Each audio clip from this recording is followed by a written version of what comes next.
మా మామకి ఇక్కడికి వచ్చినాక చాలా మేలు అప్పుడు ఊర్లో నీళ్ళు లేకపోయా నీళ్ళు వచ్చి పాప పంట పండించుకుంటా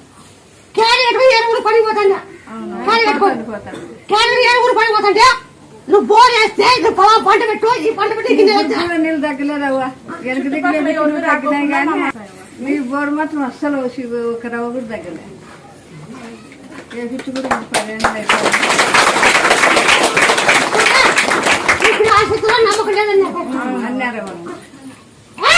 అయిపోయింది ఇంటికి వచ్చినాకనే చాలా మేలు నమ్మకం చెప్పలే ఆటి పోండి ఇటు పోండి బెంగళూరు పోండి అన్ని చెప్పినా కూడా ఇటుకు వచ్చినాకనే మేలు చాలా మేలు మేలు అనేది ఇంకా అక్కడికి ఇక్కడికి చెప్పలేము అని అన్నారు నమ్మకం లేరు చెప్పలేము అక్కడ తిరగండి ఇక్కడ తిరగండి ఇటుకు మొక్కినాక ఇటుకు వచ్చినాకనే మేలు బాగా